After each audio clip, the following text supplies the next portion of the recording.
하나님의 말씀 봅니다. 구약성경 출애굽기 27장 1절에서 8절의 말씀입니다.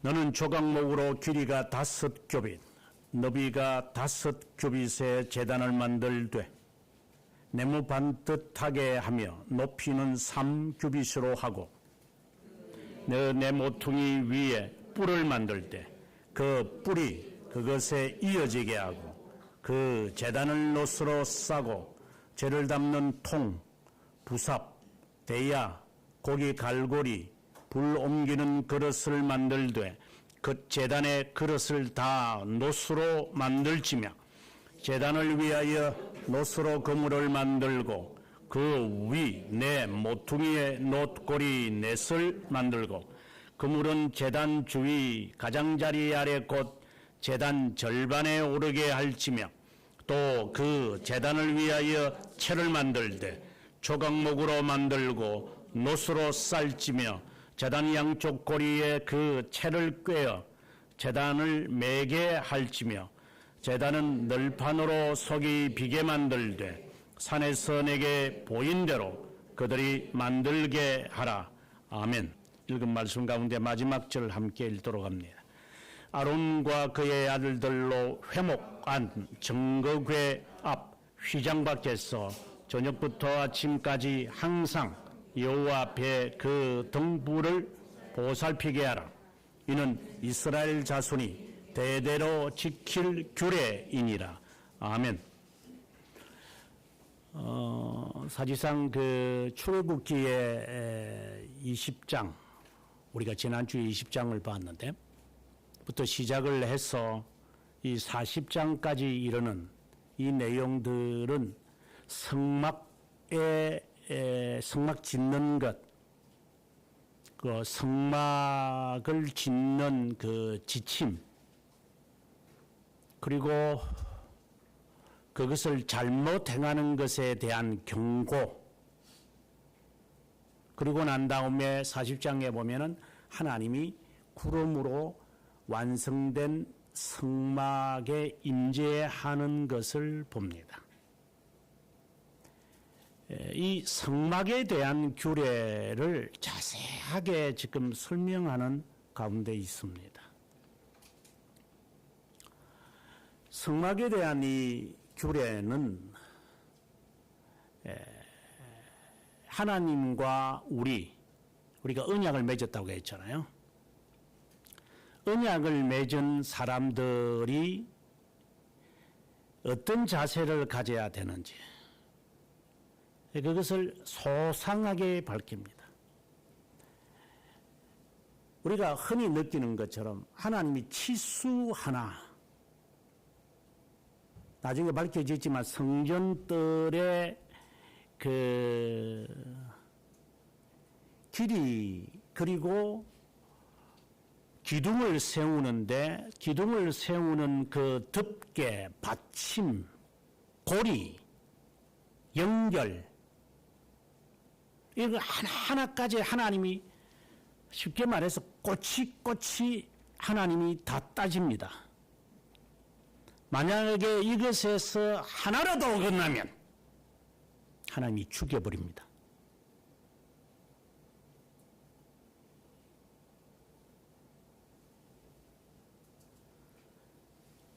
아론의 자녀들이 제사장으로 역할을 합니다. 그런데 하나님께서 허락하시지 않는, 오늘 우리가 번제단에 대해서 배우겠지만 번제단의 그 불을 가지고 성막 안으로 들어가기에 하나님이 그를 죽여버렸습니다.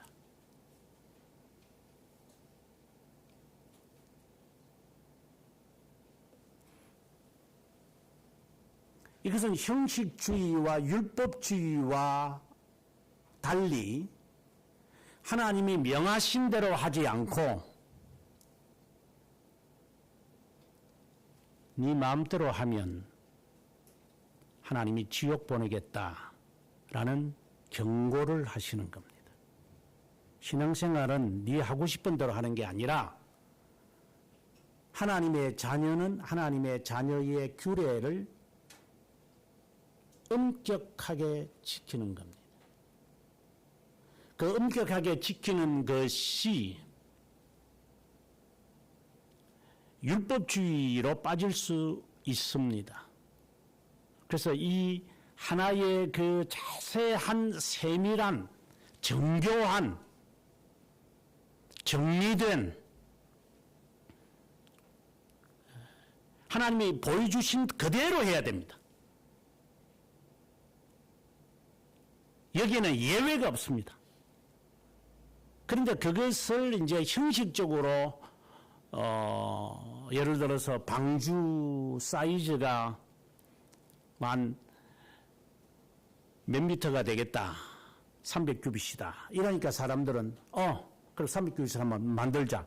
자, 이렇게 재간을 부려서 문제가 되는 것이지, 이 하나하나의 의미를 모른다면 율법주의보다도 더 못된 자들입니다. 차라리 율법주의자들은 형식적으로라도 지키려고 하지만 사두개파는 형식도 없고 지가 맞는 대로 합니다. 사두개파는 현대판 자유신학을 하는 놈들입니다. 쉽게 말하면 주일날 첫 주는 목사가 설교하고 두 번째 주는 신부가 와서 설교하고 세 번째 주는 성이 와서 설명하고 네 번째 주는 유대교 랍비가 와서 강론하고 이따위 짓을 하는 놈들이라고 여기면 자유신학을 하는 놈들을 쉽게 이해할 수 있습니다. 이건 방종이죠.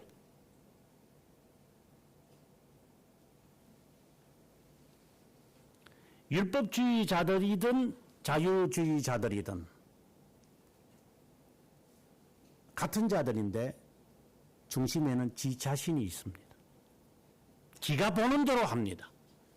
지가 보는 대로 다 합니다. 이게 하나님 중심이 아니라 나 중심입니다. 만약에 그 따위로 살면 하나님이 죽여버립니다.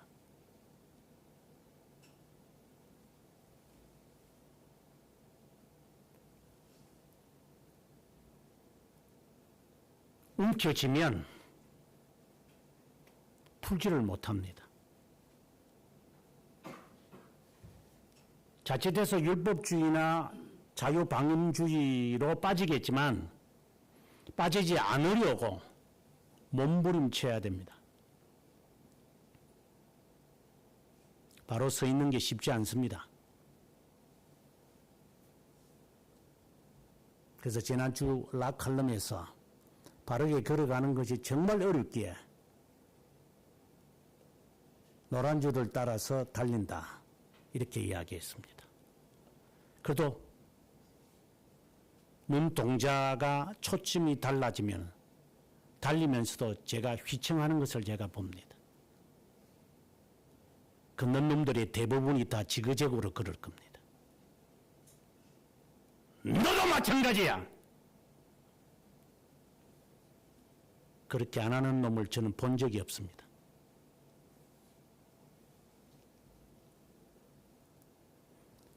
제대로 걸어라 이 말입니다.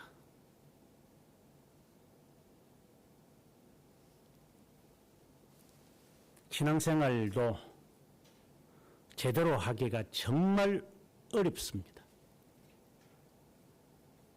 그것으로 우리가 구원받는 것은 아닙니다.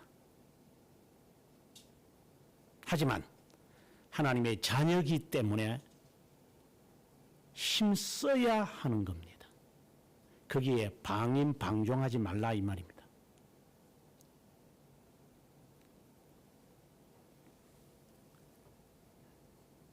칼빈 선생이 저희들에게 율법에 관한 강의를 하면서 왜 하나님이 이렇게 자세하게, 앞서도 말했지만 기둥하는 그냥 아무 나무 가져와가지고 그냥 박아가지고 쓰면 되지. 그 치수까지, 덮개까지, 재료까지, 줄까지, 고리까지 연계라는 그 선까지, 그리고 그 연계라는 선을 땅에다가 우리가 텐트를 칠 때 좀 팩을 이렇게 그 박는 것처럼 그것까지, 그것도 폭이 정확하게 만들어져야만 하는 거. 왜 이렇게 하나님이 그렇게 자세하게, 오늘도 보면은 뭐 부산 만들어라, 항아리 만들어라, 그리고 포크를 만들어라, 갈고리를 만들어라, 그물을 만들어라, 조각목은 아카시아 나무를 말하는데, 아카시아 나무로 하는데 그렇게 만들면 되지. 거기에다가 노수로 더딥혀라. 어떤 거는 노수로 만들고, 어떤 거는 금으로 만들고, 어떤 것은 은으로 만들고, 이게 도대체 뭔지 이게.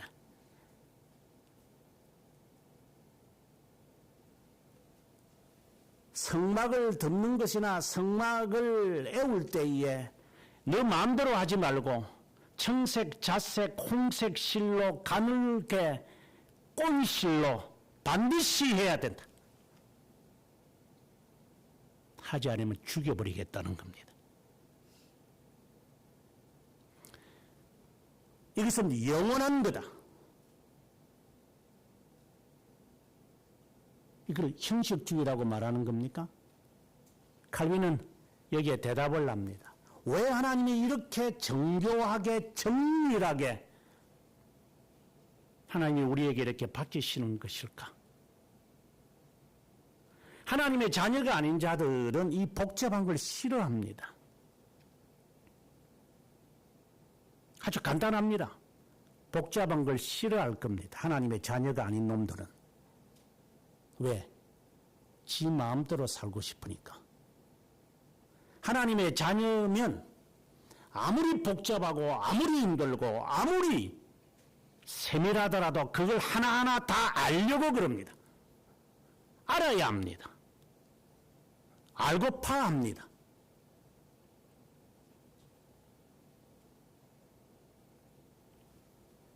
이거 알아서 뭐 하겠나? 알아서 구원받는 거다. 알아서 뭐 하겠나? 라는 질문 안에는 떡이 나오나 밥이 나오나 내 문제가 해결이 되나? 이런 것을 염두에 둔 놈이겠죠. 어차피 네가 지금 먹어서 나중에 죽는 거나 지금 안 먹어서 죽는 거나 같은 거다.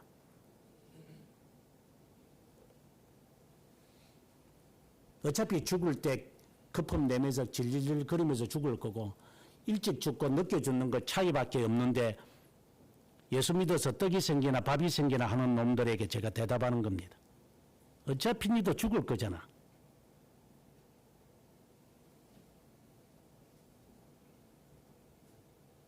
어떻게 죽는 것에 대한 차이가 있을 뿐이지.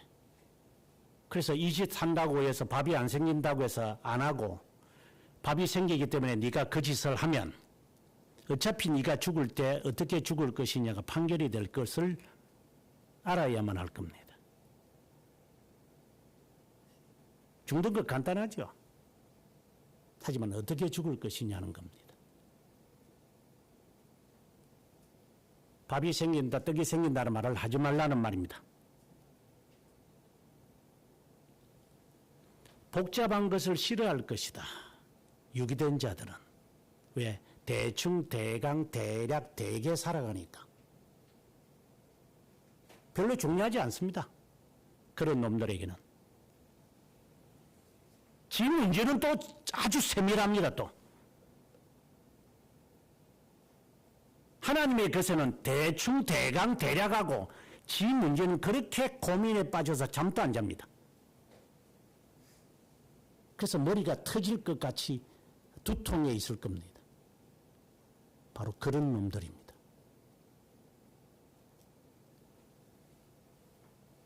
하나님의 자녀는 아무리 힘들고 복잡하고 세밀하더라도 그걸 파악하려고 할 거고, 그렇지 않은 놈들은 대충 대강하면서 살아갈 겁니다. 아주 쉽게 판결납니다.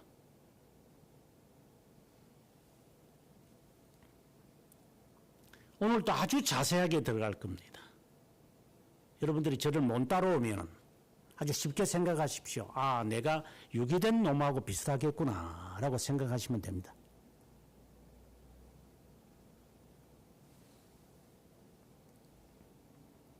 진리에 대해서는 아주 정교하게 정렬합니다. 어떤 놈들이 이런 말을 해요. 박사 뭐 받으면 많은 뭐래 하나만 알아가지고 박사학위 받는다. 예, 그 말에 일리는 있습니다. 저도 그래 생각을 했으니까. 그래서 저는 그런 놈들한테 이렇게 말합니다. 너 박사 학위 받아봤어? 안 받아봤으면 말을 하지 마라. 바늘 가지고 땅속 깊은 곳에 들어갈 수 있어? 가다가 구부러질 텐데. 100m, 200m까지 내려가려면은 바늘 같은 거로 안 돼. 주위를 다 깎으면서 가야지 그 밑에까지 들어가는 거야. 세리베투스 공판에 대해서 박사학위 했으니까 그거 외에는 내가 모를 것 같이. 어디서 주워 들은 이야기를 갖고 하나만 알아가지고 박사학위 받는다고 하는 너처럼 너절한 지식보다는 나 제대로 아는 게.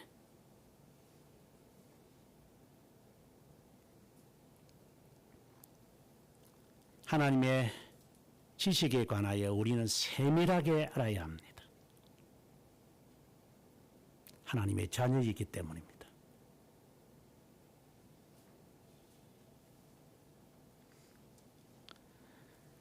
오늘 27장은 세 가지를 우리들에게 언급을 하고 있습니다. 하나는 번제단, 또 하나는 9절부터 나오는 성막들에 관한 이야기입니다. 그리고 20절 우리가 읽었는데 그것은 등불에 관한 이야기입니다. 하나하나 하나님께서 16가지의 이제 기구들, 내용들을 하나님이 계속해서 밝혀 나갑니다. 오늘은 그 첫 번째로 번제, 16개 가운데 뭐 첫 번째라는 말이 아니라 앞에서 우리가 보다시피 26장에 가보면은 성막 짓는 것, 그전에는 성막 안에 들어가는 것을 먼저 이제 이야기를 하고 난 다음에 이제 성막 밖에 있는 이야기를 지금 언급을 합니다. 그러니까 성막 안에 있는 이야기는 26장까지 이미 다 언급을 했고, 그 다음에 성막 밖에 있는 뜰에 있는 첫 번째 것이 바로 번제단입니다. 동쪽에서부터 이렇게 성막으로 들어가려면 제일 먼저 성막 안에 한 7m 정도 되지는 폭인데, 이 폭으로 들어가면 제일 먼저 딱 직면하는 게 우리가 지금 8절까지 읽었던 조각목입니다. 조각목으로 만든 번제단입니다. 이 번제단은 지성소, 성막 안에 있는 지성소의 법궤와 마치 그 짝을 이룹니다. 이 번제단과 정극궤라고 언약궤 또는 속죄소 뭐 다양한 이제 표현들이 있습니다만은 그것이 가장 중심인 것처럼 성막 안으로 들어갔을 때 성막의 이제 좌우가 보통 이제 21.5m고 그것도 보통 우리가 길이가 보통 한 45m 정도 됩니다. 이래 정사각형 둘로 만들었다고 보면 됩니다. 마치 우리가 폴드폰처럼 펴면은 이렇게 닫으면은 아주 작게 되어 정사각형 딱 되어집니다. 그래서 정사각형 다른 면은 성막을 이야기하고 그 남은 그 한쪽의 정사각형 22m 뭐 21.5m 뭐 정확하게 뭐 22.5m 이렇게는 그 사이즈 안에 제일 먼저 있는 게 번제단입니다. 번제단을 통과를 하지 않으면 안 됩니다.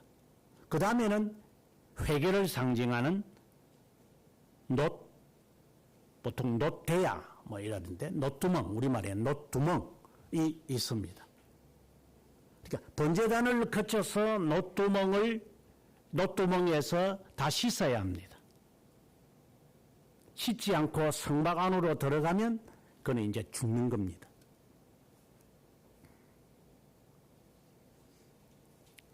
그래서 마치 이 번제단은 믿음과 그리고 노뚜멍은 회개를 상징하는 이제 그런 개념이 있습니다. 믿음에서 회개가 나오지 회개에서 믿음이 나오는 게 아닙니다.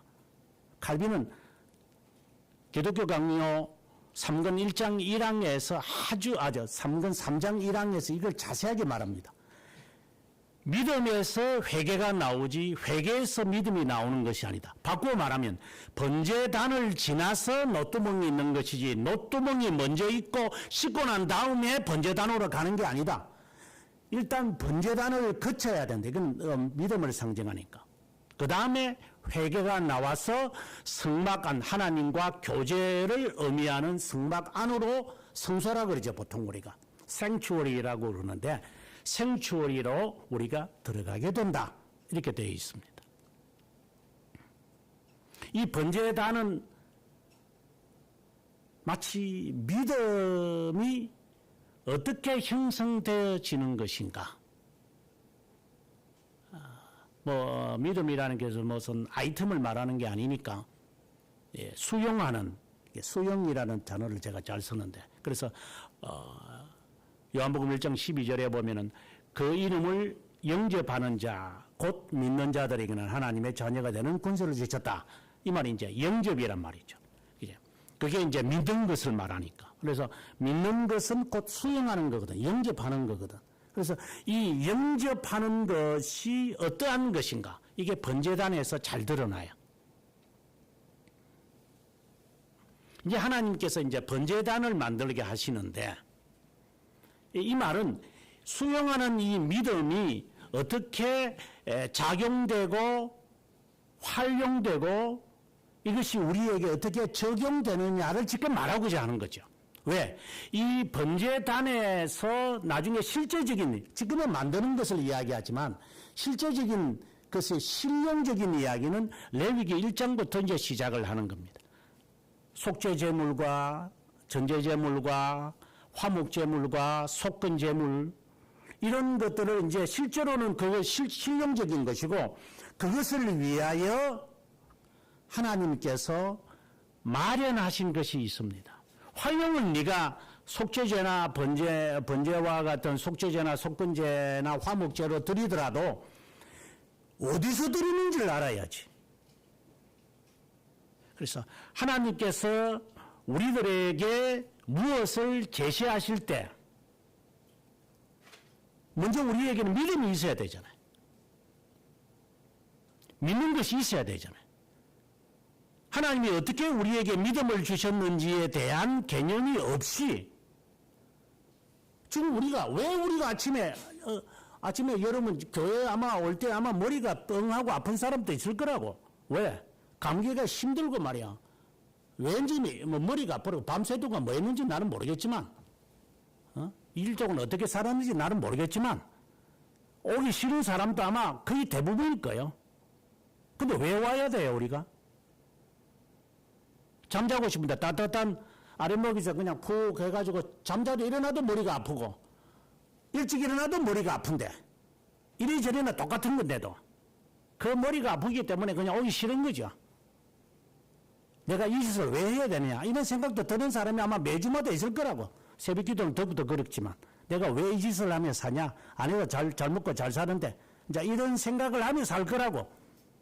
그렇게 안 하는 사람이 있다면 그 사람은 벌써 이미 천국에 갔겠죠. 비바 빅토르. 이미 천국에 가 있겠지만 이미 죽었다 이 말입니다. 우리는 매일 그 괴로움이 있습니다. 이것을 이제 믿음을 정말 소유한 사람들은 어떻게 할 것이냐는 추후에 우리가 살펴보기로 하더라도 이 믿음을 주시는 그 하나님 하나님. 하나님이 어떻게 우리에게 믿음을 이렇게 허락하셔서 그리스도를 수용하도록 하시느냐 하는 방법론적인 이야기를 지금 하나님이 준비하신 것을 지금 우리에게 말하는 거예요. 우리는 그냥 이렇게 속죄제물을 드리지만 하나님은 어떻게 준비하셨을까? 그러니까 하나님의 것을 지금 이야기하는 거죠. 그것이 번제단인 거예요. 나중에도 우리가 살피겠지만 다윗이 오늘 여기에도 제가 인용한 말씀이 있는데 시편 84편 2절에서 내 영혼이 여호와의 궁전을 사모하여 주의 궁전에서 한날이 다른 곳의 첫날보다 낫다. 자, 이 말을 하는데 그래서 궁전이라는 게 팔레스를 말하는 게 아니죠. 9절부터 나오는 성전 뜰을 말합니다. 이 다윗은 그 성전 뜰 안에 좀 들어갔으면 좋겠다. 그것에서 내가 영원히 거했으면 좋겠다. 이것이 내가 정말 바라는 거다. 이제 이런 표현이. 그 다음에 이게 뭔 뜻인지 우리가 모르죠. 이제. 그냥 궁전이라니까 화려하게 뭐 예루살렘의 성전인가 뭐 12진주물이 있는 건가 12보석들이 박혀 있는 건가 뭐 인생에 뭐 활짝 펴 있는 것을 원하는 것인가 아니면 하늘나라인가 뭐 이제 이렇게 상상을 하겠지만 전혀 도대체 어떤 놈이 번역했는지는 모르겠지만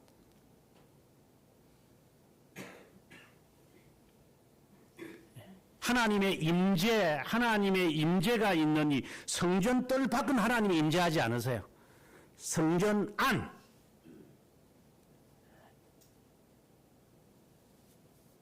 22.5m와 45m가 되어지는 요 뜰 안에 우리가 이건 뭐 가시적으로 해야 우리가 좀 생각이 되니까 폴더 본처럼 딱 접으면은 22.5m, 22.5m 정사각형 이 안에 내가 정말 거하고 싶다. 이것이 내 꿈이다. 이게 뭔 뜻이지 이게? 그곳에 하루 있는 것이 밖에서 내가 첫날보다 거항보다 훨씬 낫다. 이 사모함이 있습니까? 아침에 일어날 때 머리가 띵해서 오기 싫은데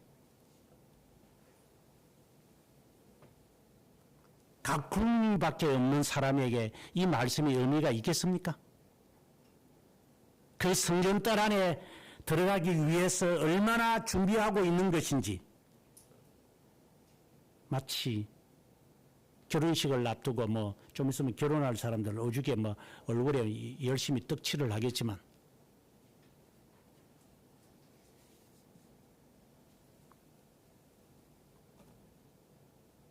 뭐 그날 잘 보려고 그러겠지.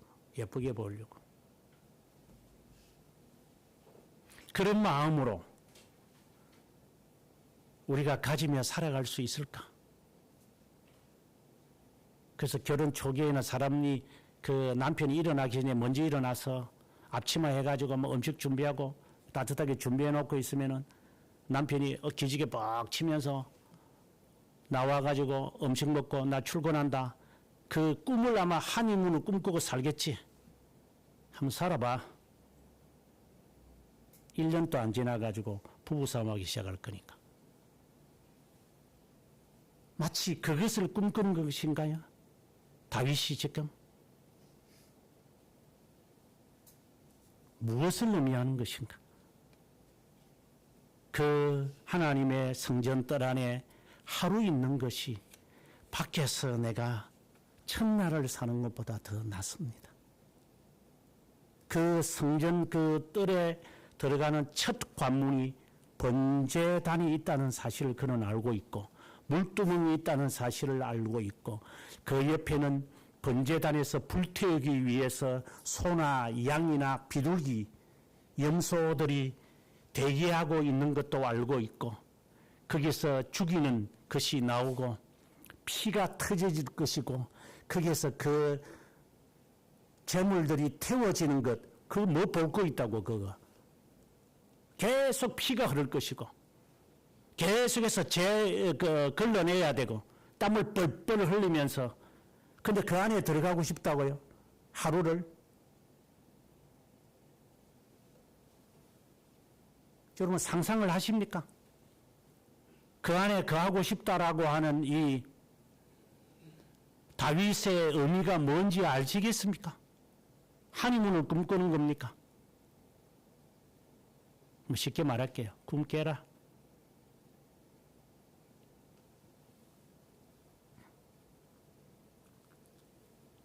이 모든 것들이 무엇을 의미하는지 다윗은 알고 있어요.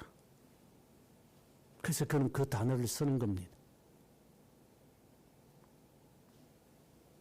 어쨌든 7m가 되어지는 이 안에 그는 이제 들어갔을 때 제일 먼저 번제단이 있다는 사실. 하나님이 그 번제단을 만드시게 하는데 이제 구체적으로 말을 하기 시작합니다. 아카시아 나무로 2.5m 정사각형 상자를 만들어라. 이 말입니다. 정확하게 2.5m. 이것도 2.5m. 좀 더 정확하게 말하면 2.25m겠죠. 굉장히 큽니다. 2.25m 같으면은 여기서 저까지 갈 겁니다. 그 넓은 상자를 아카시아 나무로, 아주 단단한 나무, 그 나무로 만들어라. 그리고 높이는 폭이, 그 안에 이제 깊이를 말하겠죠. 그것은 3규빗이다. 쉽게 말하면 1.5m다. 아마 여기 우리 꼬마들 키 정도 되겠죠. 이 친구도 아직 1.5m 안 되니까. 1.5m의 깊이에 2.25m, 그러니까 2.5m로 합시다. 2.5m의 정사각형 상자를 만들어라. 그런데 그것을 만들 때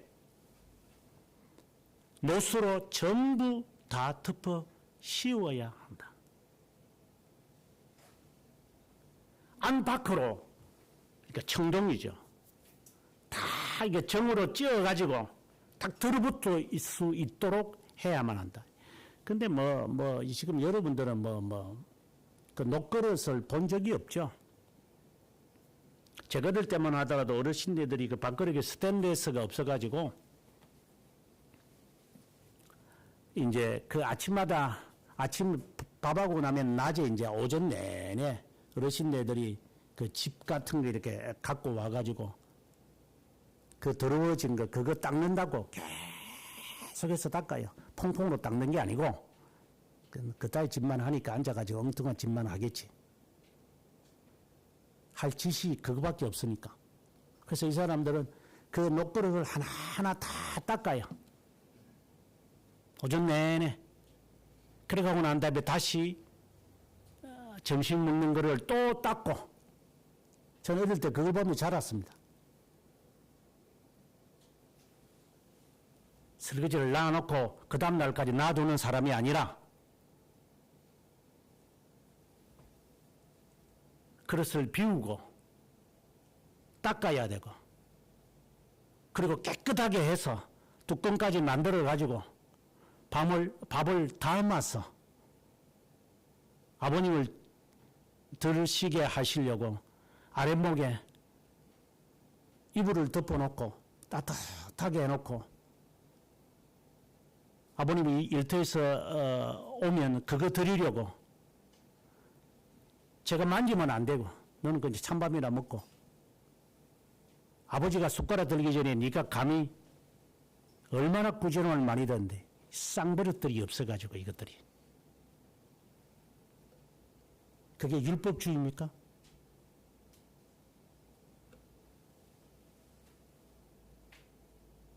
그래서 그걸 먹을 때까지 기다렸다가 다 먹고 나면 그거 상 들고 가서 밖을 나와야 상이 있으니까 그거 들고 요즘은 툭 하면은 밖을 안 가져오나? 라고 하는 짓거리지만 수돗물도 없는 가운데 찬물을 가지고 그릇 하나하나 다 닦고 그리고 헹궈서 말려놓고 그 다음에 음식을 준비하려고 하는 것. 이것들이 인생을 나는지 모르는지 이것들이.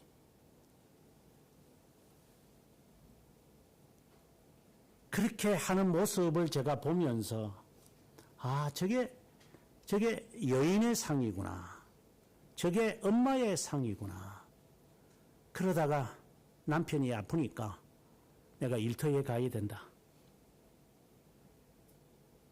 이제 남자의 일까지 하면서 남편 일은 서러움을 가지며 평생 40년을 사시는구나. 나는 그런 여인상을 제 눈에 있는 것이지 앉아가지고 손도 소지하는 것을 저는 지금까지 본 적이 없습니다. 앞으로도 안 볼겠지만.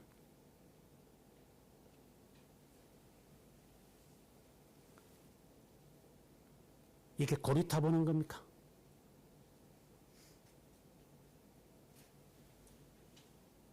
네 삶을 안 보자. 고리타분하다면. 그런 걸 꿈꿉니까?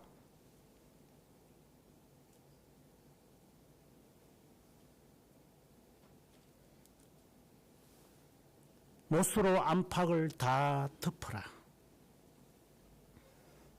그리고 그 내 모퉁이에는 뿔을 만들어라. 혼을 만들어라는 거죠. 그 뿔이 그 모퉁이에 딱 제대로 박혀 있게 하되 그것을 전부 다 못으로 덮어야 한다. 하나하나 좀 있으면 제가 설명을 하겠습니다. 그리고 위에 이제 이게 소나 양이나 염소를 불태우고 나면 그 찌꺼기가 남을 텐데 찌꺼기가 있는 것을 제거해 줘야 돼요. 그 뭐 한 마리 두 마리 들이는 것도 아니니까 뭐 제사장들은 아침부터 시작해서 저녁까지 계속해서 이 불태우는 막 동을 그냥 목을 잘라 가지고 창작 끄집어내 가지고 마치 그 부축간에 가 보면은 그 사람들이 하는 것처럼 계속 그 짓을 합니다. 계속해서 갈라내고 껍데기 벗겨내고 창작 끄집어내고 피 받아내고 그리고 머리는 머리대로 뭐 이렇게 각선 마치 저거 마장동에 가보면 하는 것처럼 하루 종일 저거 아닙니다. 그리고 한쪽 사람들은 열심히 또 그것을 또 불태웁니다. 그것을 또 열심히 또 이렇게 피를 받아냅니다. 그걸 위해서 그릇을 만들어라 이 말입니다. 특별히 여기에 보면은 부삽이 있는데 죄를 걷어내야 된다. 대야가 있다. 이 피를 받는 겁니다. 거기에 갈고리가 있다. 포크를 말합니다. 그래서 그 제사장들 이 포크가 필요한 이유는 이걸 이제 뒤집기 위해서 우리가 보통 집게로 이렇게 뒤집는 것처럼 고기 그거 뒤집는 것처럼 이 산채로 있는 이것 이 소 같으면 보통 한 10kg 정도 가는 이게 소 같은 거 뒤집으려면 보통 뒤집어야 되는 게 아니니까 그 불 구덩이 속에서 밑에서 불이 올라오는 이 그 용광로와 같은 데서 땀을 뻘뻘 흘리면서 제사장들이 옷차림을 그대로 한 채로 갈고리 가지고 가서 이것을 제대로 익을 수 있도록 뭐 익는 게 아니고 다 불태울 수 있도록 뒤로 옮겨라. 계속해서 뒤집어라.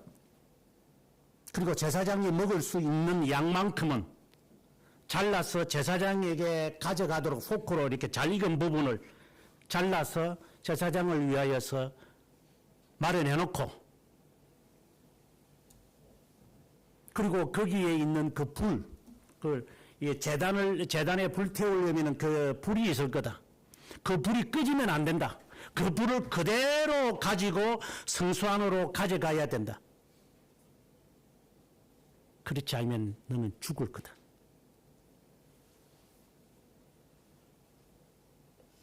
그 모든 것은 다 노수로 만들어라. 그뿐만이 아니다.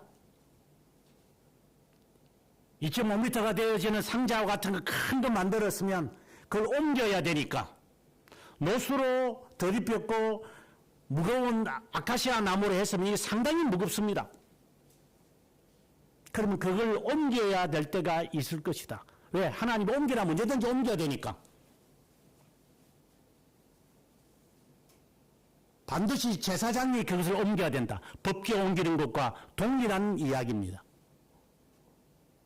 그래서 그 중간에 또 아카시아 나무로 채를 만들어서 이렇게 하나의 막대기로, 그것도 노수로 다 감싸서 고리를 노수로 만들어 가지고 양쪽에 2개씩 해서 그걸 끼워서 제사장이 그걸 메고 그걸 가도록 해야 된다. 40년 동안. 광야생활 40년이니까. 이거는 꼭 40년만이 아니라 이스라엘 백성들이 주님 오실 때까지 행했으니까.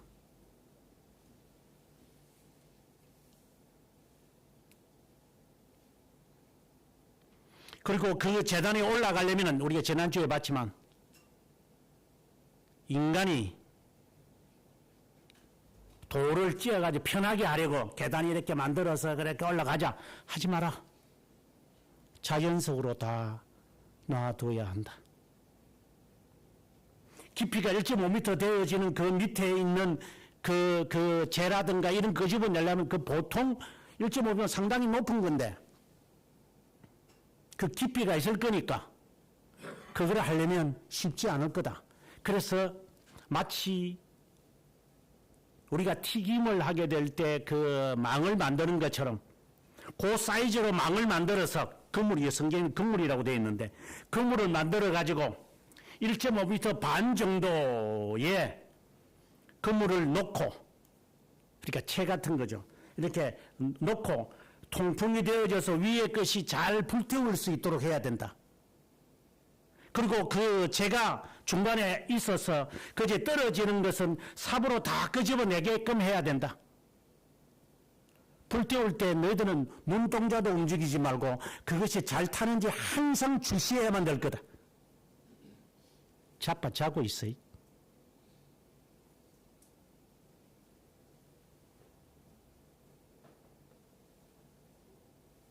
동화제 잘못하다가 칼질 잘못하다가 지 손가락 자르는 그 여자들이 있지. 뭔 생각을 하다가 지 손가락을 잘라먹는지 모르지. 손톱이 있으니까 다행이지.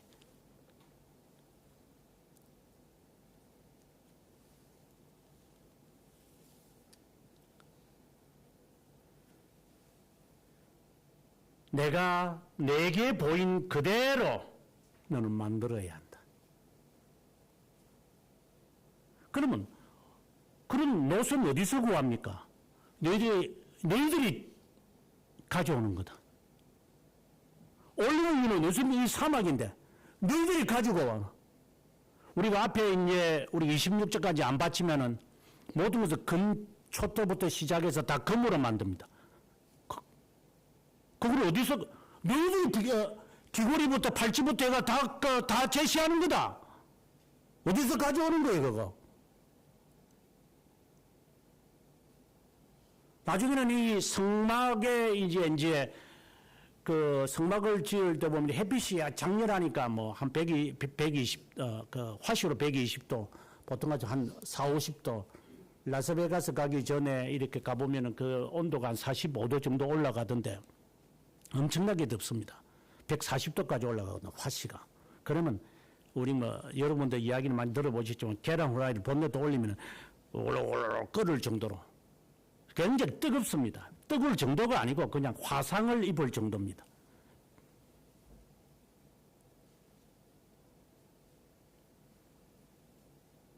그 정도의 자결하는 것을 40년 동안 견디려면 저거 계속 갈아줘야 돼요, 저거 위에.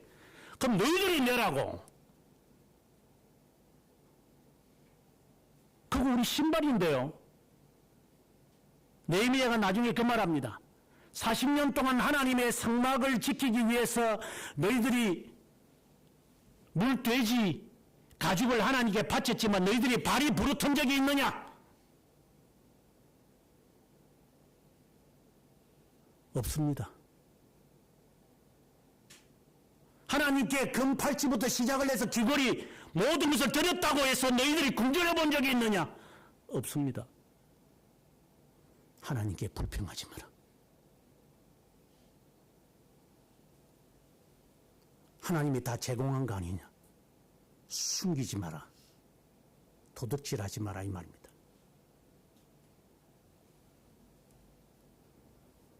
40년 동안 너희들이 이 태양빛에서 지냈지만 너희들이 추워 본 적이 있느냐? 밤에 없습니다. 하나님이 40년 동안 불기둥으로 너희들을 희를 틀지 않았느냐? 예. 잊어버리지 마라, 제발. 대가리 안에 뭐가 들어있는지 항상 잊어버리고 있어.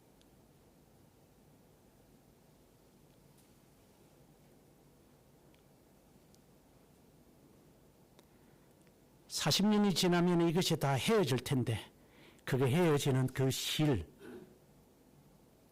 레닌이라 그러는데 보통 정교한 아주 가늘신이죠. 우리가 양복이나 이렇게 안견이 있는 것처럼 그런 것들인데 그거로 색깔별로 그걸 어디서 우리가 다 해야 됩니까? 그러니까 이렇게 물을 들게 해야 됩니까? 너희들이 알아서 하라고.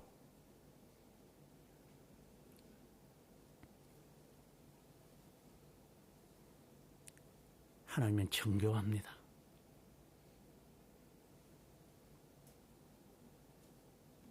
이건 어떻게 보면 하나님의 영원하심에서 보면은 하나님께서 이것을 우리들에게 요구하시고 하나님께서 우리에게 바치라고 할 때에 하나님이 우연 있게 하시는 것이 아니기 때문에 우리에게 의무로 주신 것이죠. 하나님 몰라서 이렇게 하시지 않은 것이다. 지난주에 제가 역설했지만 어떤 일이 발생했다. 이게 우연으로 만들어진 거가.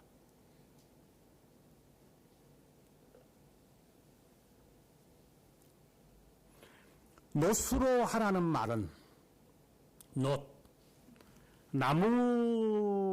나무에다가 노수로 입혔다고 해요. 이 노은 주로 예수 그리스도의 신성을 의미합니다. 그래서 광야에서 하도 말을 안 들었을 때 놋뱀으로 걸어서 사람들이 놋뱀을 바라보니까 나았다. 그래서 예수님께서 나중에 이제 요한복음 3장에서 인자도 그처럼 매달려야 하리라 이런 말씀을 합니다. 그래서 노스로 더디페라는 말은 그리스도의 신성을 의미하고 그리고 조각목이라고 하는 아카시아는 그리스도의 인성을 의미합니다. 이 뜨거운 열기에 이 재물들이 불타는데 놋이 그걸 막아주지 않으면 불가능하다.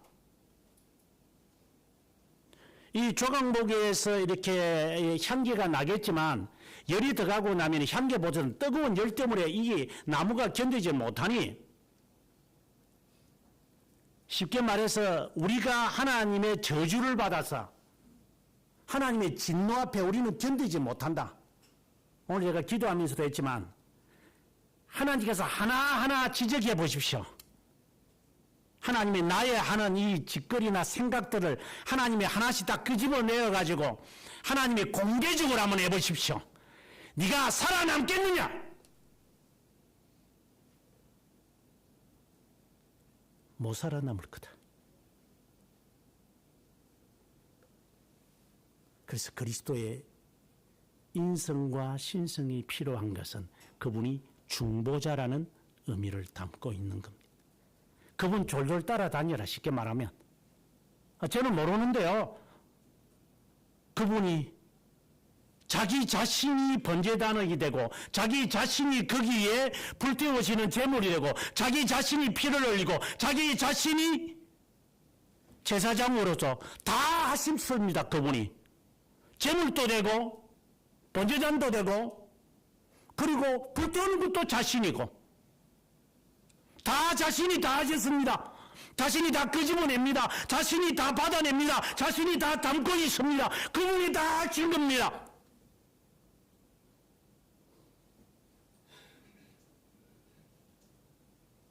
너는 숟가락도 얹지 못할 거다. 수동적 은혜다. 하나님이 다 하신 거다. 젠치하지 마라.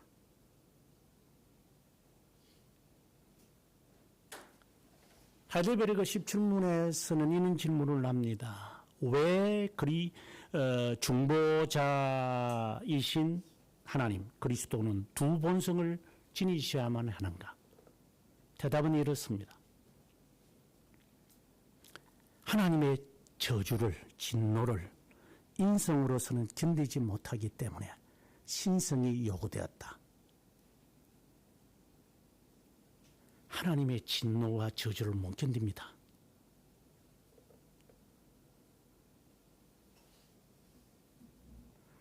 우리 다 그럴 겁니다. 여러분 잘 사는 거 보니까 참 잘 사시네요.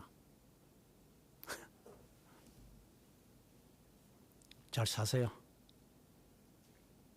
하나님의 진노를 우습게 보니까.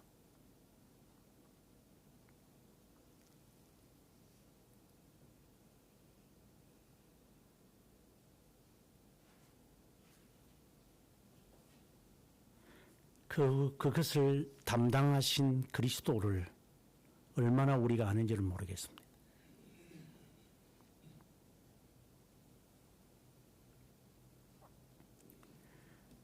9절부터 가보면 이제 성전 뜰을 이야기합니다. 성전 뜰은 100규빗이라고 했는데 45m입니다. 50m라고 해도 됩니다.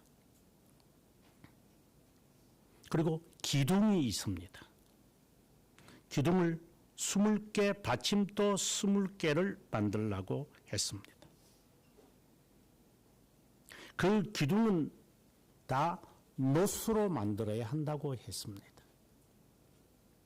그리고 기둥 위에 마치 모자처럼 캡이죠. 이걸 덮어라. 왜 덮어야 합니까? 이 덮은 것에 고리를 걸어서 이 기둥이 흔들리지 않도록 줄을 만들어야 된다. 마치 우리가 텐트를 하면은, 텐트를 해본 사람들은 알죠. 줄을 확 잡아 당겨야 됩니다. 팽팽하게 잡아 당겨. 요즘은 그냥 확 집어 던지니까 팽팽하게 펴주고 막 그러더구만. 자, 우선 꼴값들을 떠는 놈들이지만.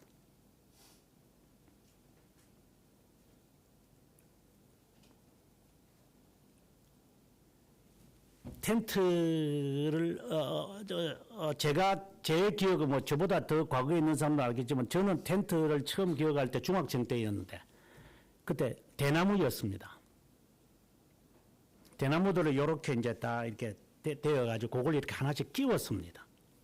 하나하나 끼워가지고 기둥을 세우거나 이렇게 보통 우리가 이제 비계 같은 이런 천들이 엮어지도록 기초가 되도록 다 합니다.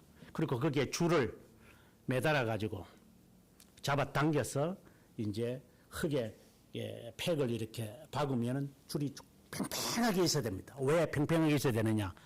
바람이 불거나 비가 오고 이럴 때는 이 바람이 불고 이러면 이게 막 흔들립니다. 이게 기둥이 없으니까. 그걸 흔들리지 않도록. 그래서 성막을 주님께서 기둥을 이렇게 만드셔가지고 기둥을 만들어서 줄을 가지고 팽팽하게 안쪽에서 밖쪽에서 다 잡아당겨야 됩니다. 그리고 팩으로 확 이렇게 고정시켜라.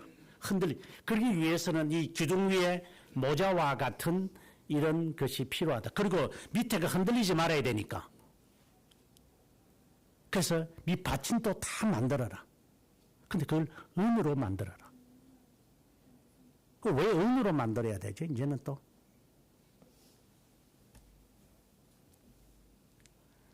12절에 보면은 뜰 옆에 서쪽 너비에 50규빗의 포장을 치되 이제 이 기둥에 이제 연결을 해야 되니까 그 연결을 하려면은 포장이 이렇게 실가지고 이렇게 만들었다고 한다면 이게 헤어집니다. 이 잡아당기면 안 됩니다. 그러니까 그걸 잡아당기는 그것을 위해서 가름대라는 걸 해가지고 줄을 마치 빨래줄처럼 쫙 만들어서 거기에 고리들이 이렇게 연결되어 가지고 마치 우리가 커튼처럼 그 가름대에 기준이 되어져서 이 천들이 있게 해야 된다. 매달려 있게 해야 된다. 근데 그 높이를 2.5m를 해야 된다. 왜? 안에서도 밖을 보지 말고 밖에서도 안을 보지 못하도록 해라. 사람이 뭐 2.5m 이상 되는 사람도 있겠지만 거의 대부분은 다 그 밑에니까. 마치 블라인드처럼 밖에서 보지 못하도록 만들어라. 너도 볼 필요가 없어, 세상을.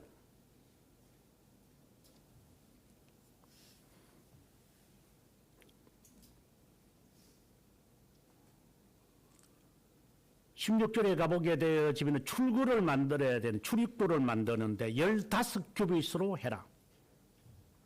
이건 7.5m가 되겠죠.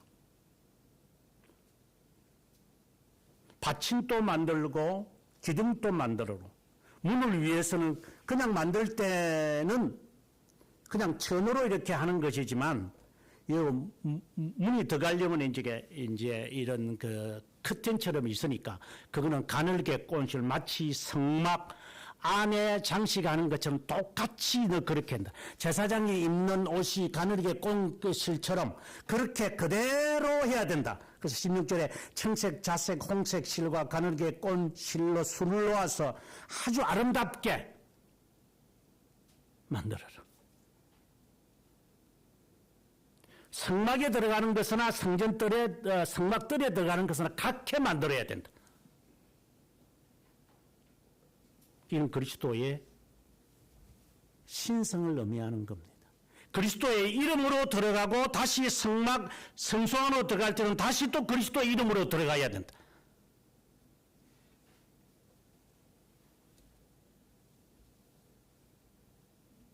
그 17절에 성막에서는 모든 기구와 말뚝, 포장, 말뚝, 그러니까 요 포장이라고 되어 있는 성경은 이게 이제 그 위에 덮개를 말하는, 이거 다 노수로 만들어라. 앞서 제가 노시라는 것은 그리스도의 신성을 의미한다고 했어요. 모든 것에 그리스도의 신성을 잊어버리지 마라. 그분은 하나님이시다. 주는 그리스도시요 살아계신 하나님의 아들이라는 것. 왜 2.5m는 해야 됩니까?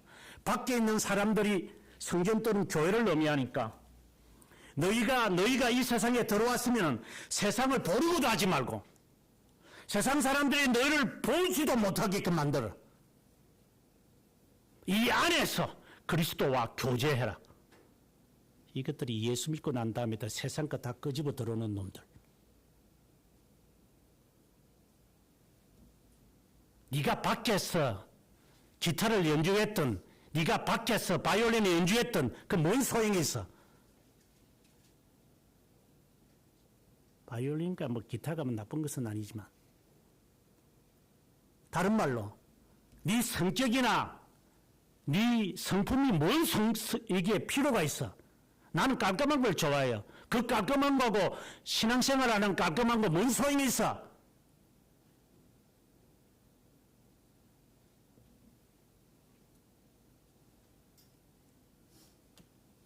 새 속에 있는 거 다 놓아두고 들어오는 게 아니라 그저 세상이 좋아서 키도 안 되는 게 그냥 점퍼에 힐을, 킬힐처럼 15cm짜리 힐을 신고 세상을 보려고 야단 법석들을 떨고.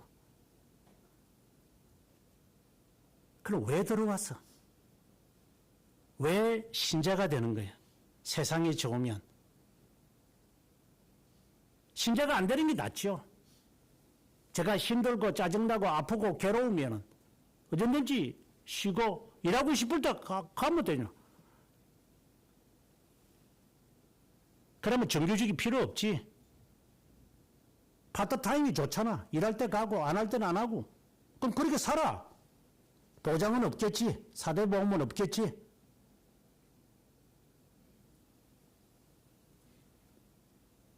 네가 하고 싶은 대로 살아 그러면. 그럼 그건 또 싫어 이제 또.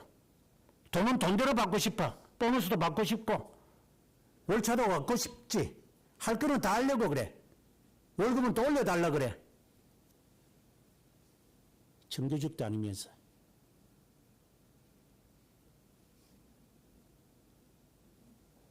하나님의 자녀는 하나님의 자녀가 살아가야 하는 규범이 뭔지를 제대로 똑바로 올바로 배우시기 바랍니다. 버리장머리 없게 살지 말고.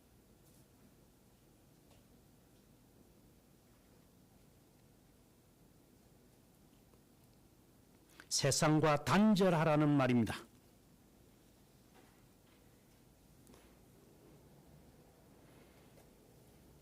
17절에 가보면 뜰 주위 모든 기둥에 가름대와 같고 갈고리는 은이요 받침은 노시다. 이게 은이라는 말이 나오는데 은줄이죠. 은으로 잡아당겨야 되니까. 저희 누님이 저에게 이제 선물을 준 적이 한국에 왔을 때 그게 은수저를 저에게 선물로 줬어요. 하얗고 반짝반짝 빛나더구만. 근데 이놈이 지금은 거의 뭐 어정중중해가지고 까무잡잡하게 돼 있어요. 근데 이게 은이라는 게 여러분 아다시피 불길한 것이나 독소가 있으면 색깔이 변한다 그러잖아요. 실제로 그렇다고. 그리고 열전달이 얼마나 좋은지. 우리가 스테인러스로 만든 숟가락이나 이런 것들은 뭐 뜨거운 국에 들어가도 그저 뜨겁지가 않고 그대로 있는 건데 이거는 조금만 뜨거운 국에 숟가락을 넣어놓으면 이게 뜨거워져요. 이게 열전달이 얼마나 좋은지 몰라요. 그래서 저는 항상 그 은수저를 뭐 제가 부르주아라고 말하면 어쩔 수 없고 뭐 부르주아로서 부르주아한테 그래 어쩌란 말이야. 은수저를 제가 늘 먹습니다. 그래서 제가 느낍니다. 아, 이게 숟가락이 이렇게 색깔이 이렇게 바랜 거 보니까 깨끗한 음식을 내가 먹지는 못하고 있구나라는 것을 제가 느낍니다. 뜨거운 국에 숟가락을 넣는 것이 아니라 항상 빼내야 됩니다.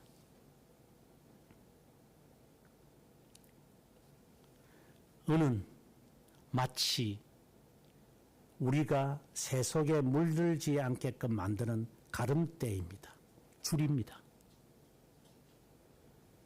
이 이상은 보았어도 했어도 넘봤어도 가졌어도 안 된다. 거기에다가 천으로 고리를 걸어서 만들어라. 그리고 그것도 간격이 분명해야 됩니다. 45m가 되어지는 그것에 하나씩 너희들이 사이즈에 맞도록 만들어야 되고 양쪽에서 은으로 만든 줄 가지고 잡아당기도록 튼튼하게 해야만 한다. 그래야 지탱할 수 있을 거다.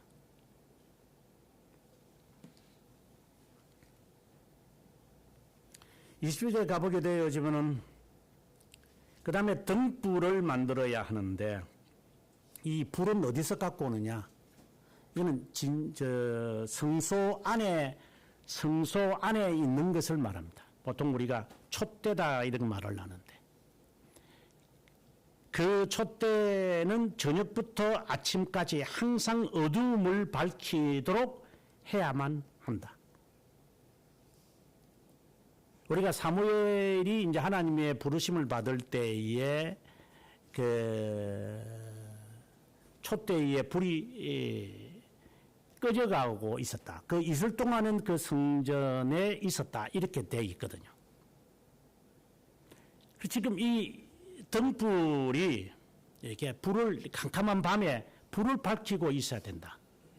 그것을 위해서 필요한 이 감람유인데, 이것을 감람유를 20절에 보면은 감람나무에서 이렇게 착첩을 해가지고 100% 순수한 기름으로 너희들이 가지고 오라. 꺼지면 안 됩니다.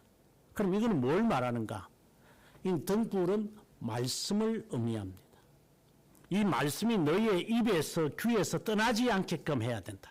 항상 말씀이 들려져야 하고 읽혀야 하고 들어야 한다. 근데 너희들이 가지고 와야지. 그 기름을 위해서. 그 기름을 사람들이 가지고 자기들이 해야 돼요. 그 40년 동안 아까도 말했지만 40년 동안 어디서 감람나무가 있습니까? 다 너희들이 가지고 있는 거 다 끄집어내라고.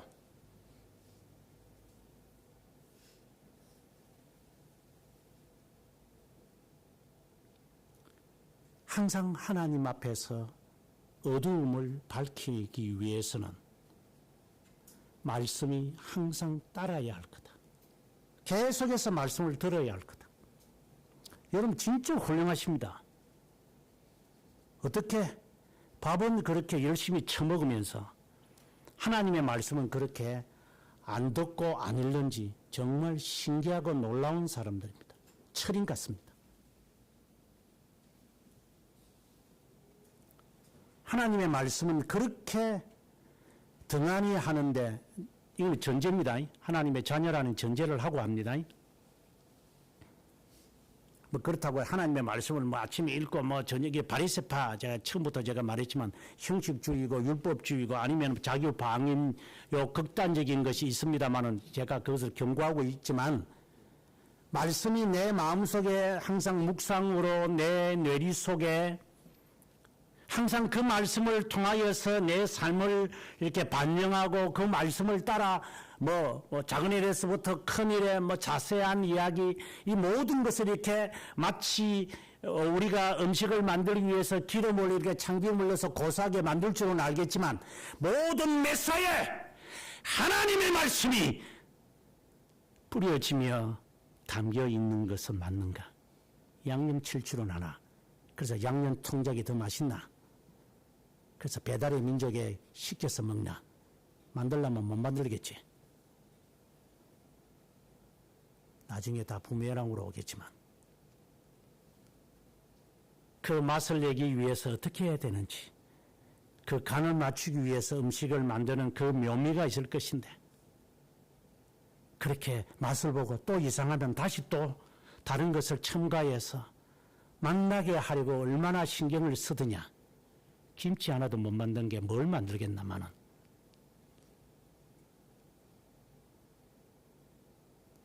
네 인생도 네 이 구멍에 들어가는 것도 제대로 못 만드는 우리인데 뭘 신앙생활에서 맛깔나도록 맛을 내겠나. 이러지. 그거 집에서 그거 양념 다 만들어서 하려면 그 돈이 많이 들어서 안 돼. 그냥 돈 그냥 10,000원만 주면은 그냥 조그만 거 그 조금 먹고 남으면은 그 냉동실에 뭐 냉장실에 넣을 건데 뭐 그렇게 가지고 해. 그냥 그 사가지고 그냥 맛있게 그냥 먹고 그만 이제 쓰레기통 버리면 되는 거고 뭐 또 사 먹으면 되는 거지. 그래서 돈이 필요하지.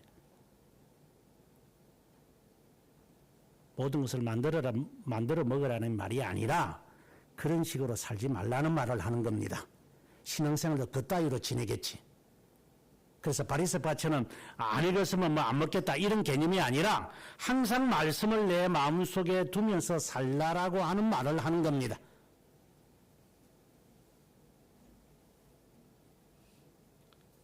우리의 구원의 길은 누가 마련하는 겁니까? 그분이 다 하신 겁니다. 그분이 나를 위하여 다 죽으신 겁니다. 오늘 우리는 그것을 기념하기 위해서 우리는 성만찬에 임하겠지만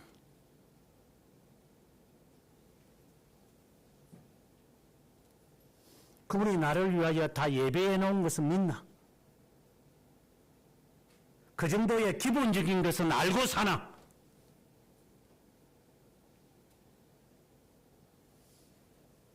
하나님이 이 치수 하나하나를 다 명시하신 대로 하라는 것은 하나님이 예비했다는 말을 하는 것이 아닌가.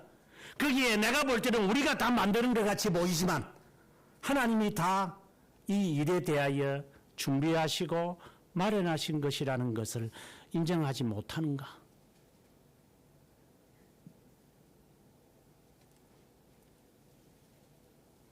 그래서 하나님과의 교제가 얼마나 중요하다는 것을 깨닫게 하시려고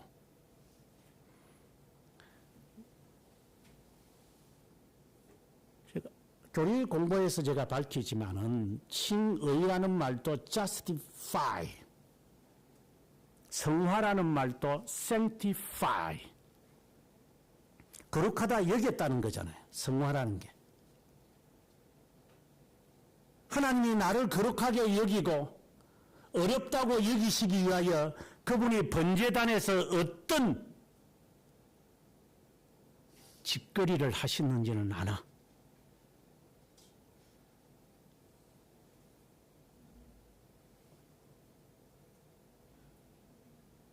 적어도 그것은 인정하고 사나.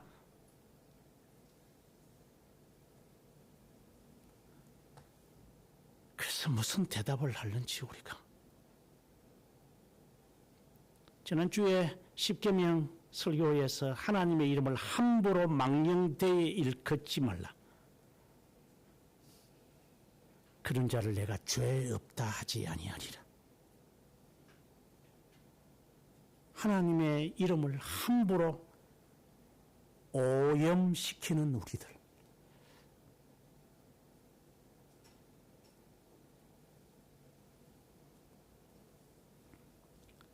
매사에 그 하나님의 은혜가 아니면 살 수 없다는 것 알고는 사는가. 그래서 어떤 분들은 이렇게 살면서 살던데, 아유, 하나님의 은혜죠.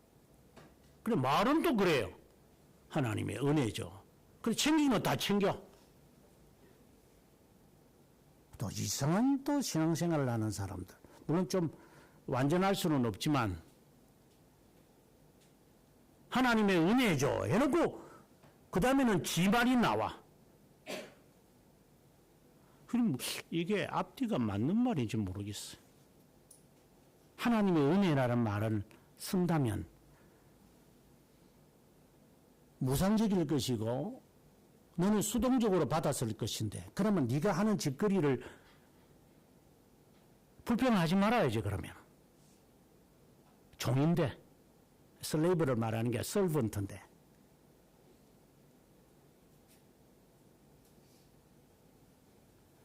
구원의 모든 과정을 그분이 다 마련하셨다는 것, 이거 완료형 과거가 아니고 그거는 우리가 인정하면 사는 것인가? 그래서 우습게 보이는가? 아까도 인용하면서 그랬지만 박사됐다는 게 여러분이 우습게 보입니까? 하나만 알아가지고 박사학위 받았다니까 그 우습게 보이는가 보죠.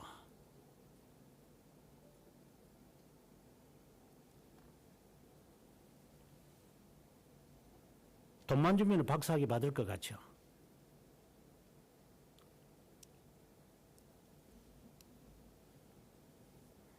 하나님의 은혜가 그렇게 싸구려로 들리는가?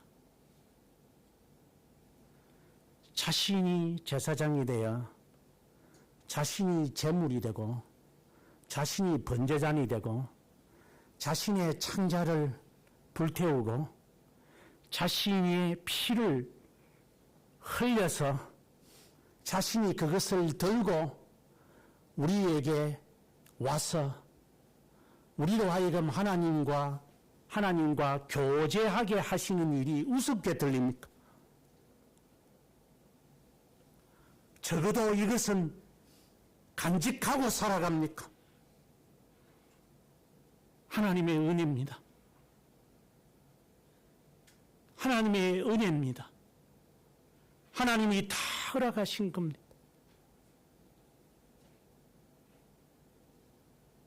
사실입니까?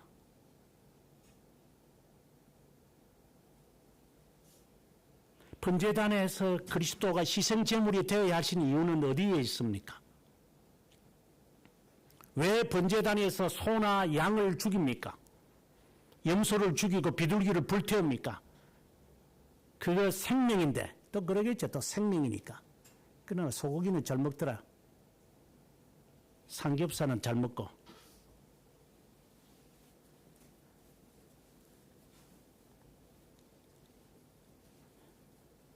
주님이 왜 나를 위해서 그렇게 끔찍하게 속죄나 속건제, 화목제로 드려야만 했습니까? 성막안은 아무나 들어올 수 없는 것이기에 그 들어오면 하나님의 저주를 받아 죽을 것이기에 그 저주를 내가 담당하겠소. 과거에 무슨 영화를 하나 봤는데 그 제목도 잘 모르겠어요. 그 나온 주인공은 내가 기억을 해요. 그 영화의 내용은 이런 거예요. 자기 딸내미가 이제 좀 이게 성깔이 좀 못돼가지고 이렇게 잘못을 저질러요. 그래서 뭐 하여튼 이런 저런 잘못을 하다가 인신매매한테 잡혀가가지고 이제 이런 그 소굴로 들어가게 되었어요. 나이 어리니까 속은 거죠. 뭐 속인 건지 속은 건지 뭐 잘 모르겠어. 어쨌든. 근데 아버지가 그 이야기를 들으니까 사랑하는 딸이 저렇게 급탈을 당하고 저걸 매춘으로 살아가는 딸을 보니 나이 어린 애를 좀 잘 타일려서 오지 않도록 하지 않고 요 늑대 같은 놈들이 그걸 계속 사먹으니 그게 분개를 느껴가지고 자기 딸이 그 일하고 자기 딸을 이렇게 마음대로 하는 그 장소로 이 사람이 석유를 들고 가더라고. 석유를 뭐 카바레인가 어디가 정확하게 아니지만 거기에 다 뿌려요, 그냥. 그리고 이놈들 도망도 뭔가 불을 붙일 거니까. 너희 죽고 내 죽자. 하고 딸을 보고 나가라고 해놓고 불을 붙여서 자기도 죽고 다 같이 거기에 수십 명하고 같이 죽더라고. 저는 40대 때 제가 그 영화를 봤는데 저는 잘 이해가 안 됐어요. 왜 죽어? 살지. 그 이후에 얼마 되지 않아서 50대가 되고 난 다음에 그 아버지의 심정이 저에게 동일하게 온 것을 봤습니다.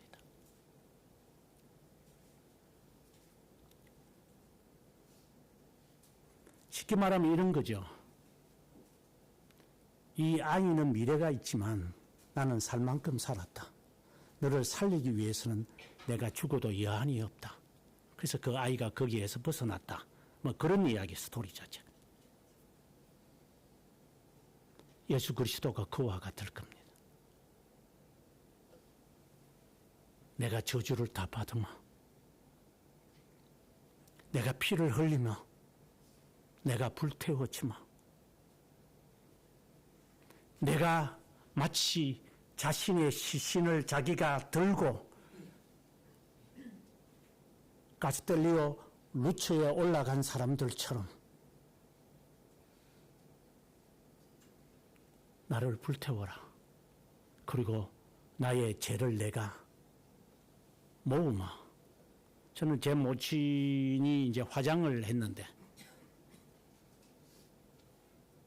들어가는 모습을 보고 나중에 한 1시간 반 되니까 그 항아리에 담겨져서 나오는 것을 제가 봤습니다. 그래서 저는 그런 생각을 했습니다. 아마 지금도 그렇고 앞으로도 그럴 겁니다. 7천원짜리밖에 안 되는 인생이네. 촐랑거리지 말자. 어차피 저렇게 불에 들어가서 하얀 가루밖에 안 될 것들. 그것도 잘게 부수더라고 보니까. 그게 뜨겁더라고. 어떤 사람 뭐 영화에 보면 뭐 뻗지고 이러는데 그렇게 하면 안 되니까.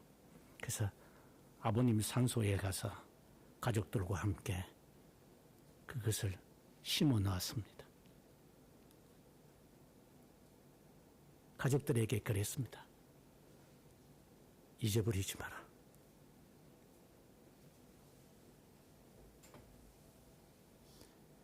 그리스도가 제가 되어 어느 하나 남김없이 닭 발톱까지 먹는 우리들인데 똥집까지도 먹지. 맛있다고 고소하다고 했어. 아마 눈가리도 먹겠지. 하나 남김없이 다 뜯었어. 안에 있는 물렁뼈까지 뜯어먹지. 맛있으니까.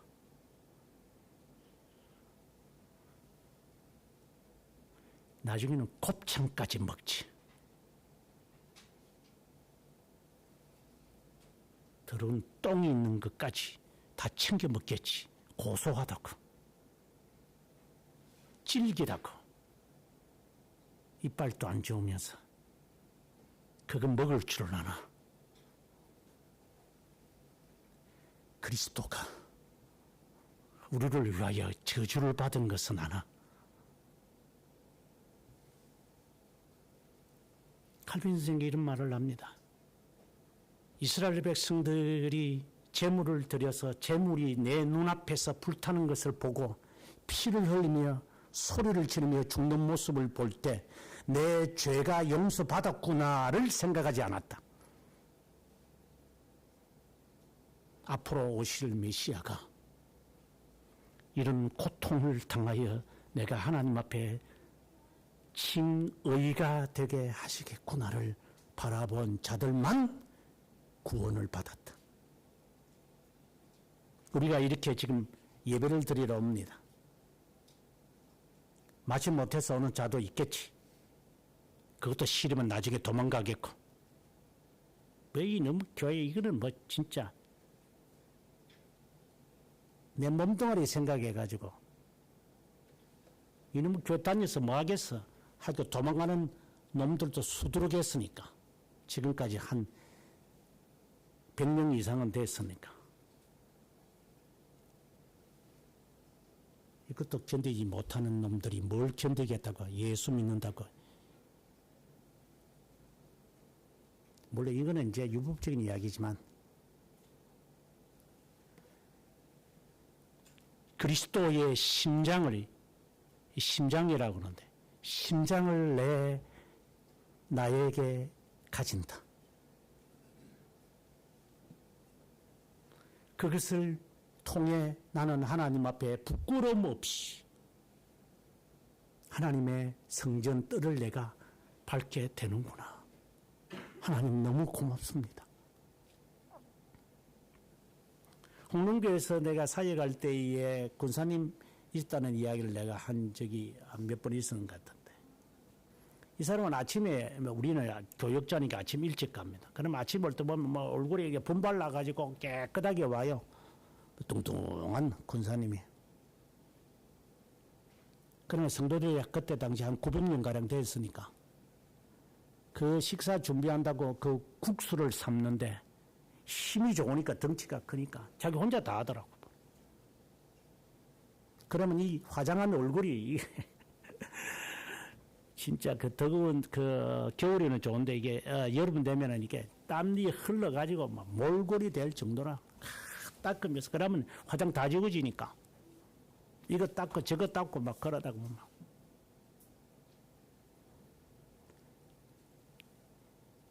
제가 그 교회를 5년 동안 봉사하고 난 다음에 떠나고 난 다음에 설교하러 몇 번이 왔는데 그때도 계시더라고. 그래서 권사님한테 물었지. 권사님, 김옥희 권사라는 사람인데 아직도 그 국수 삶아요 하니까. 예. 얼마 전에 제가 작년인가 재작년에 간 거기에 그 권사님 살아계십니까 하니까 소천하셨어요. 그분은 잊을 수 없습니다. 칠하기도는 빠지지도 않는 사람. 새벽기도 못 나올 것 같으니까 밤에 와가지고 잠을 자고 새벽기도 드리는. 그때는 제가 볼 때는 할머니지만 지금 생각하면은 50대 후반이던데 보니까. 그런 사람만이 하나님의 나라에 들어갈 겁니다.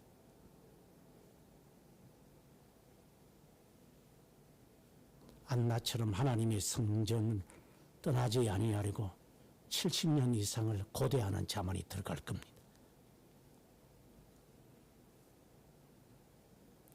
내 같은 놈은 지옥에 가는 놈입니다.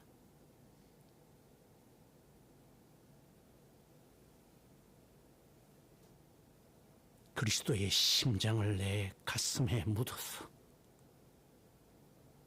당신 때문에 나는 삽니다.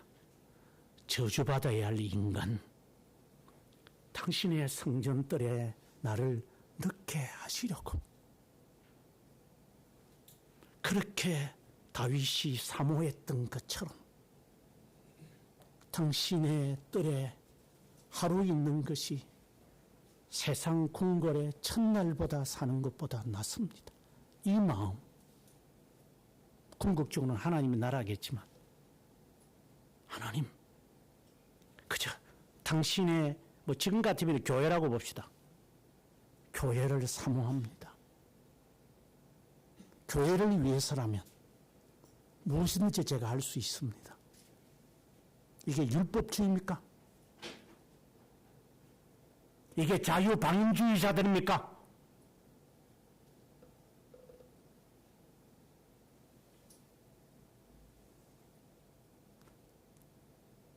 귀찮게 말하지만 나는 어머니를 존경합니다.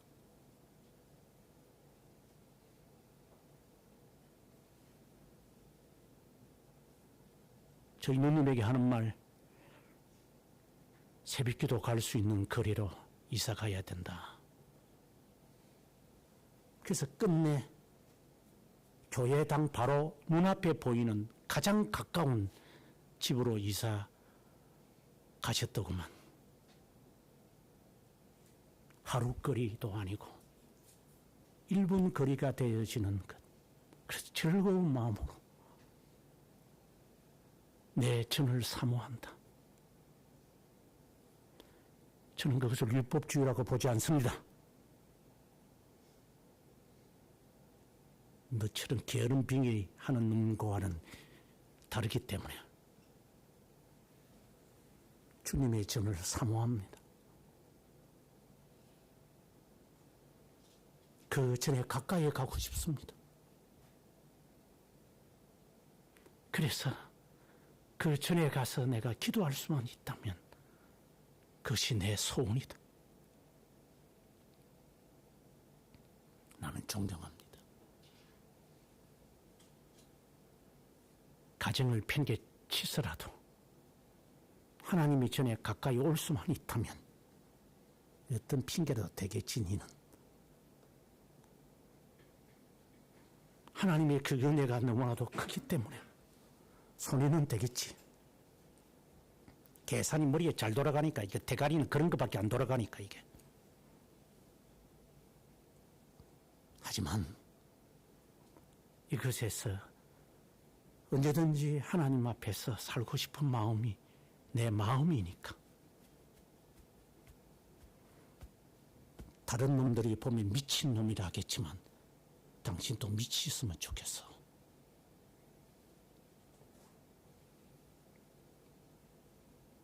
다윗의 그 영혼, 저주받을 수밖에 없는 나를 하나님의 교회로 나를 이끄셨고 그 전을 사모하도록 하셨고 그것 때문에 내가 다른 것을 포기할 수 있게 하신 하나님, 직장이든 뭐든지 간에 내가 직장을 포기해서라도 하나님이 직장 가까이에 교회를 가겠다. 이게 미친 놈이 아니면 정신 바로 박힌 놈이야? 미치려면 보통 제대로 미치지. 직장은 네가 다니는 거지. 교회를 직장 가까이 다니겠다고? 그럼 가정수고를 하든가. 집구석에 그러면 직장을 만들든가. 그런 한 능력은 없지. 그 하나님의 전을 위해서 어떤 것이라도 나는 희생을 할 수 있는 것인가?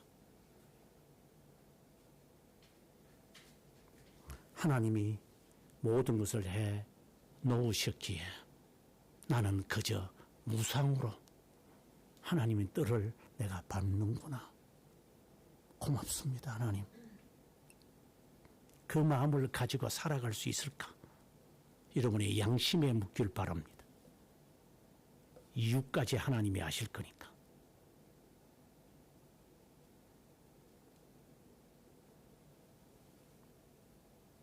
이유까지 아실 거니까.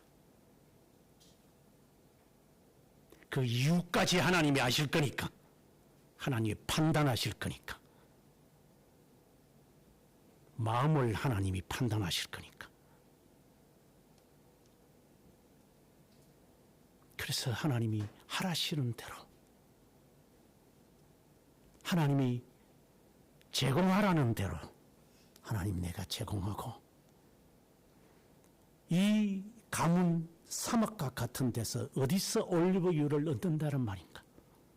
하지만 당신이 바치라면 귀걸이도 바치겠습니다.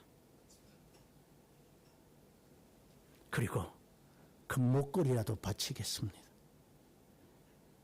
이러한 자세로 광야 40년을 살아가라고 하나님이 구체적으로 밝히셔서 자기를 몸버려 피 흘려 아들을 내어주신 이가 그 아들과 함께 그 모든 것을 너에게 더해 주시지 않겠느냐고 하신 로마서 8장의 말씀처럼 그 정도의 믿음은 없는가? 그 정도의 믿음은 없는가?